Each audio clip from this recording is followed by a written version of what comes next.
Language, Grade 1, Quarter 2, Week 8. Let's learn about expressing ideas clearly. Day 2, Matatag Curriculum. Hello kids, it's me, Teacher Frel.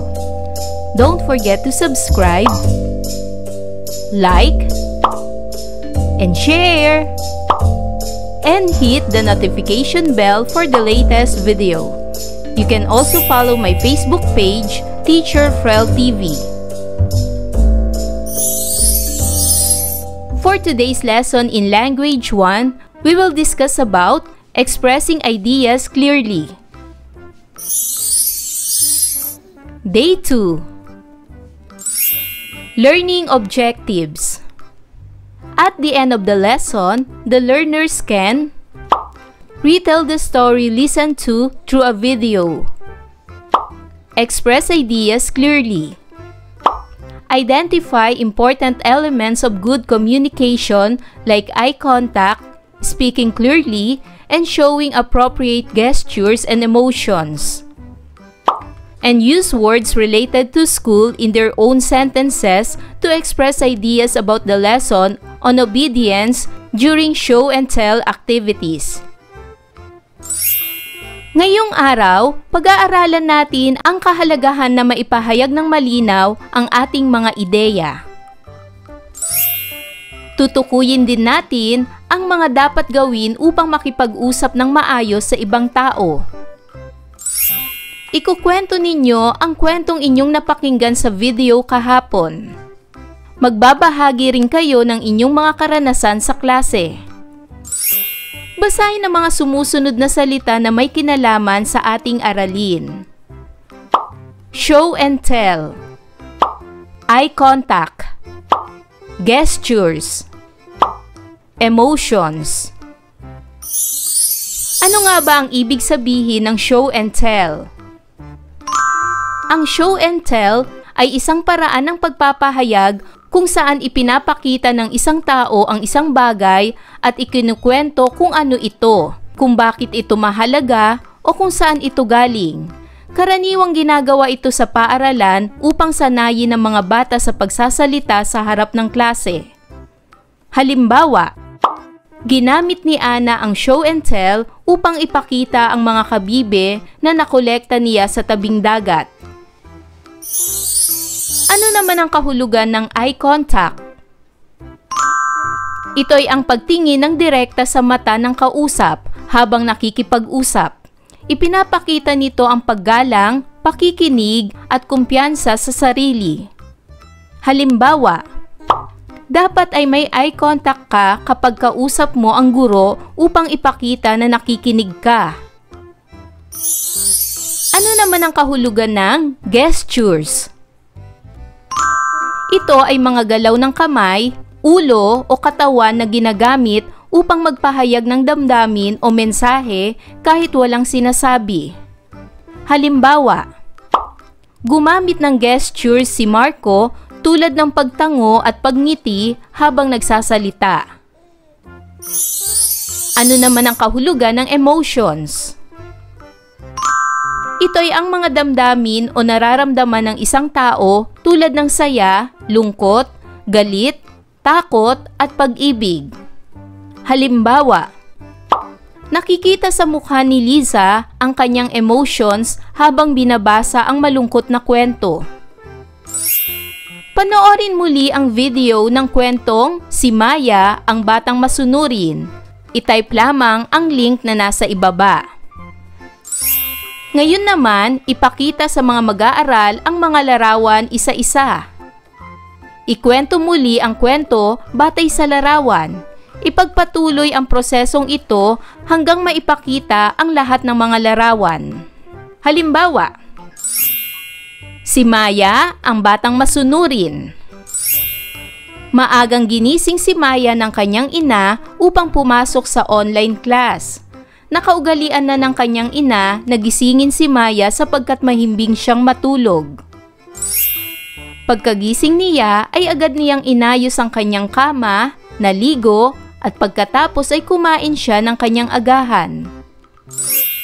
Pagkatapos ng klase, ay agad-agad na kinuha ni Maya ang kanyang takdang aralin at sinimulan na ito.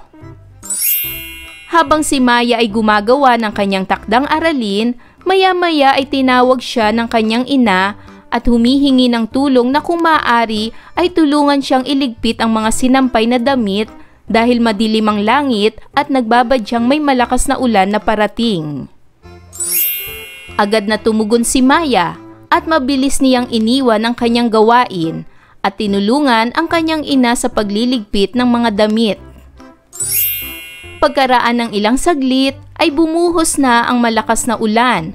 Bumalik si Maya sa kanyang kwarto at ginawa niya ulit ang kanyang takdang aralin. Paano ipinahayag ng ina ang kanyang mga saloobin sa kanyang anak sa kwento? Ibahagi ang inyong mga ideya kung paano mapapabuti ang sitwasyon upang magkaroon ng mas maayos na komunikasyon sa pagitan ni Maya at ng kanyang ina. Ano ang mga kailangang gawin upang makipag-usap ng maayos? Basahin ang iba't ibang sitwasyon. Situations 4. Establish good eye contact. Ang sitwasyon ay nagbibigay ng bilin si nanay kay Maya pero hindi nakatingin si Maya. Sa ganitong sitwasyon, dapat ang gagawin ni Maya habang nagbibigay ang kanyang nanay ng bilin ay dapat nakatingin siya sa mata ng kanyang ina upang malaman ng kanyang ina na siya ay nakikinig. Situations 4. Speak clearly. Ang sitwasyon ay nagtatanong si Maya tungkol sa kanyang takdang aralin, pero mahina ang boses at hindi malinaw ang gusto niyang sabihin. Sa ganitong sitwasyon, dapat ay malinaw ang pagsasalita ni Maya upang maintindihan siya sa kanyang mga itinatanong. Dapat rin ay malakas ang kanyang boses at malinaw ang kanyang mga sinasabi. Situations 4. Show appropriate gestures. Ang sitwasyon ay may pinapaabot na pagkain si nanay kay Maya, pero nakakalito ang kilos na pinapakita niya dito. Sa ganitong sitwasyon, dapat na gawing malinaw ang iyong kilos na ipinapakita upang maintindihan ang iyong kilos kahit hindi ka nagsasalita. Situations 4. Show appropriate emotions. Ang sitwasyon ay masama ang pakiramdam ni Maya at noong tinanong siya ng nanay niya, nakangiti siya dito. Sa sitwasyong ito, hindi tama ang emotions na ipinakita ni Maya sapagkat masama na ang kanyang pakiramdam pero siya ay nakangiti. Ano nga ba ang show and tell? Ang show and tell ay isang gawain kung saan ipinapakita ng isang mag-aaral sa klase ang isang bagay at inilalarawan ito sa kanila. Karaniwang isang laruan o anumang bagay na kawili-wili para sa mga bata. Mahalagang sa pagsasagawa ng isang show and tell ay sundin ng tagapagsalita ang mga alituntunin ng show and tell. Gaya ng: una, magkaroon ng maayos na eye contact. Pangalawa, magsalita ng malinaw at dahan-dahan. Pangatlo, ipakita ang wastong kilos at damdamin. At pang-apat, pumati sa simula at magpasalamat sa pagtatapos.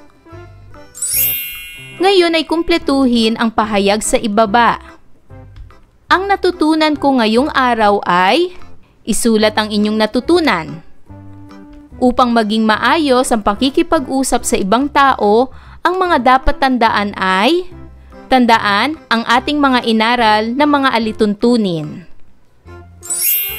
Ngayon naman, humanap kayo ng inyong kapareha at magbahaginan kayo tungkol sa isang pagkakataon na kayo ay naging masunurin sa inyong mga magulang. Paalala lamang na gawin ang mga sumusunod habang kayo ay salitaan sa pagbabahagi ng inyong karanasan. Magkaroon ng maayos na eye contact o tinginan sa mata. Magsalita ng malinaw. Ipakita ang angkop na kilos. At ipakita ang angkop na damdamin. Sa pagtatapos ng inyong pagbabahaginan, suriin naman ninyo ang inyong sarili, gaya ng: una, tiningnan ko sa mata ang aking kausap. Pangalawa, malinaw akong nagsalita. Pangatlo, gumamit ako ng angkop na kilos o galaw. At pang-apat, nagpakita ako ng tamang emosyon. Ngayon naman ay magsanay kayo sa pagsasalita at sundin ang mga alituntunin. Narito ang mga alituntunin. Una, establish good eye contact o nakatingin ako sa aking kausap. Pangalawa, speak clearly and slowly. Malinaw at dahan-dahan ako magsalita. Pangatlo, show proper gestures and emotions. Ipinakita ko ang akmang galaw at emosyon.